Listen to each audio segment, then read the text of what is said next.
The resistance of a bulb filament is 100 ohm at temperature of 100 degree Celsius. If its temperature coefficient of resistance be 0.005 per degree Celsius, then the resistance will become 200 ohm at a temperature of. हमें given है कि 100 degree Celsius पर उसका resistance है 100 ओम, और हमसे पूछा है, हमें अल्फा भी दे रखा है उसका टेम्परेचर कोफिशिएंट ऑफ रेजिस्टेंस, तो आपसे पूछा है कि किस टेम्परेचर पे उसका रेजिस्टेंस 200 ओम हो जाएगा। आपको बताऊं, सबसे पहले हम देखें रेजिस्टेंस किसी भी कंडक्टर का, the resistance of any conductor, हम जानते हैं कि किसी भी कंडक्टर का जो रेजिस्टेंस होता है वो टेम्परेचर के साथ में वेरी करता है। रेजिस्टेंस जो है किसी भी कंडक्टर का जो है वो टेम्परेचर के साथ में वेरी करता है। Resistance of any conductor varies with temperature. कोई भी कंडक्टर हो, अगर उसका आप टेम्परेचर बढ़ाएंगे, किसी भी कंडक्टर का यदि आप टेम्परेचर बढ़ाएंगे तो उसका रेजिस्टेंस बढ़ेगा, और कंडक्टर का टेम्परेचर कम करेंगे तो रेजिस्टेंस कम होगा। तो resistance of any conductor varies with temperature. How does it vary? इसके लिए हमारे पास में एक फार्मूला होता है, R T equals to R zero 1 plus alpha into T. ठीक है, R T equals to R zero 1 plus alpha T. यहाँ पर आर जीरो क्या है? आर जीरो यहाँ पर रेजिस्टेंस है 0 डिग्री सेल्सियस पर। यहाँ पर जो आर जीरो है, it is the resistance at 0 degree Celsius, और आर टी क्या है यहाँ पर? It is the resistance eight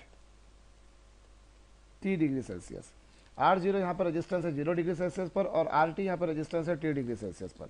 ठीक है, अब हमें क्या गिवन है? पहले 100 डिग्री सेल्सियस पर। देखिए, आप क्वेश्चन में गिवन है कि 100 डिग्री सेल्सियस पर रेजिस्टेंस जो है वो 100 ओम है। तो हम यहाँ पर देखें, अल्फा की वैल्यू कितनी गिवन है आपको? अल्फा की वैल्यू गिवन है 0.005। अल्फा यहाँ पर क्या कहलाता है? अल्फा जो होता है बेसिकली वो होता है टेम्परेचर कोफिशिएंट ऑफ रेजिस्टेंस, इसे हम कहते हैं alpha. Alpha is basically temperature coefficient of resistance. Okay, और टेम्परेचर कितना दे रखा है आपको? 100।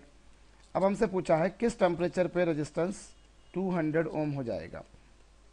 तो आपने अल्फा तो वही रहेगा आपका। अमूमन हम ये मानकर चला करते हैं जो अल्फा है वो टेम्परेचर के साथ में वेरी नहीं कर रहा है। हम ऐसा होता है बेसिकली वैसे कि जब टेम्परेचर को आप वेरी करते हैं तो अल्फा भी वेरी होता है, लेकिन हम नॉर्मल प्रैक्टिस में ये लेकर चला करते हैं कि alpha remains constant for a very wide range of temperature.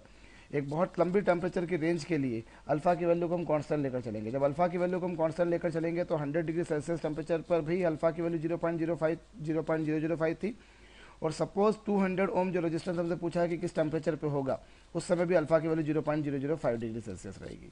ठीक है, अब अगर हम क्या करें, ये हमने इक्वेशन फर्स्ट और इक्वेशन सेकंड मानी।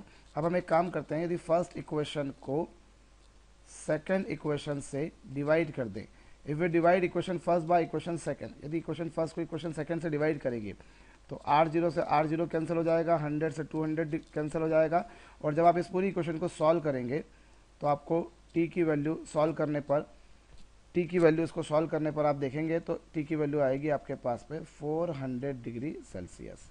अर्थात कि जो 200 ओम रेजिस्टेंस है it will become at 400 degree Celsius. This answer B is correct.